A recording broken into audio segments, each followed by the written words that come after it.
Well, hello there. This is Jim from the Q-Rail.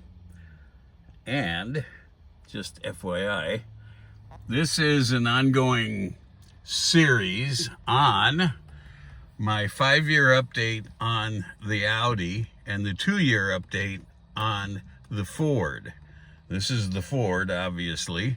Check back for my other videos on my comments on the Audi and the Ford, comparatively speaking. I want to make sure that I get a couple of points across here. First off, I'm not a social justice warrior, and I'm not trying to do any virtue signaling, okay? I like these plug-in electric, the PHEVs, plug-in electric vehicles, and I like them for a couple of different reasons. First off, I can buzz around in town and not use the gasoline at all. Or if I'm gone on a long trip, I can fill up the battery and fill up the gas tank and go 600 miles in this Ford and 400 miles in the Audi. The differences between the two, the Audi takes premium gas, so it ends up costing me a little bit more money when I run it in the gasoline mode. And also, it might not be the car for you, either PHEV or whether it's a Ford or the Audi, because it might not fit the mission of your car. Hybrids are going to be less expensive to operate, although that's sort of a misnomer, because they do get better economy than a regular gas car, but I can beat a hybrid with this car. Anyway, all right, so also the things I wanted to say was, with regard to my Ford, 5,420 of them were made in the year I got this one. So 5,420. The worst thing about it, okay, well, that's going to be interesting. I'll show it to you. It's going to be a small trunk. It does get better economy. It's a bigger car. It's got a bigger gas tank. It's got a bigger battery. And I can get, on one occasion, I got 38 miles on one electric charge. Usually it's 30 normally, and my battery is a 9.7 kilowatt battery, and the Audi's only got 8.8. Okay, the next part about it is the costs. So I paid $29,000 for the Audi 5 years ago, and I paid $30,000 for this Ford 2 years ago. However, the interest rate on the Ford is half of what it is on the Audi. Okay, all right, so now let's just do a quick walk around. And the reason I'm not on screen here, I was a radio guy. I don't need to put myself in front of a camera. Okay, you TV guys, go for it. Radio guys, you know, we've got the voice. We've got the voice, so we can talk about voices if you want to talk about voices. But anyway,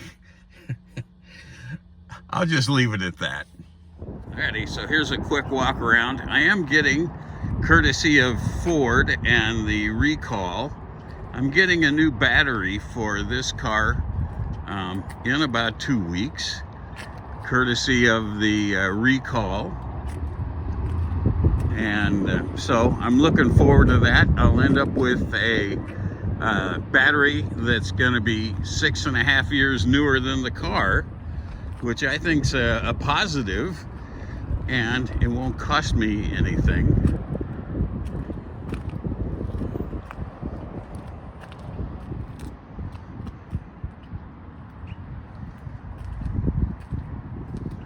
Now I'm going to show you the trunk.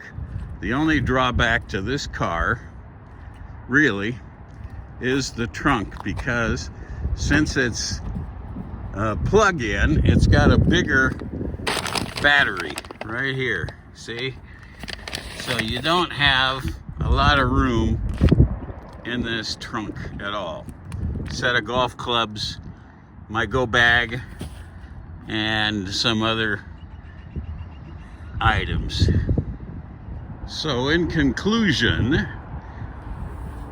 would I encourage people to buy plug-in electric hybrid vehicles? I think it depends on what your specific mission is to your car. If you do a commute that's maybe 30 miles and you can charge in at your house, you can run it on electricity all the time and not even need the gasoline. Maybe drive it once in a while just to recycle the gasoline through the engine. But for me, it fits my mission, and it's fairly inexpensive. This car is about operating wise, it's about 3 cents a gallon less than the Audi. But if you don't need it, or you're not in the right position and you live in an apartment, or if you're not that hot on electric vehicles, I get it. That's the thing I like about this, is I can run it on electricity or gas or hybrid. So I can do that with this car or the Audi. And as I had said in some other previous videos, I'm getting 49.7 with this for the last 10 Phillips, measured on Fuely.com, and 52.6 in my Audi. The Audi's showing just about 49% on battery for the last year. And so, yeah, that might tilt it a little bit. This one is only about 36%. But still, they're both good, cheap, economical cars. And if you can find one on the used car market, they're running, you can pick up one of these for about $20,000, or the Audi is also running about the same price. Okay, I'm gonna go show you one more thing that I saw in this parking lot that I think is really nifty. That's coming up next. Look what I found. Yeah, it looks like somebody is missing. There's one missing, but there's one that's parked here. My goodness me. Talk about money. But anyway, very pretty.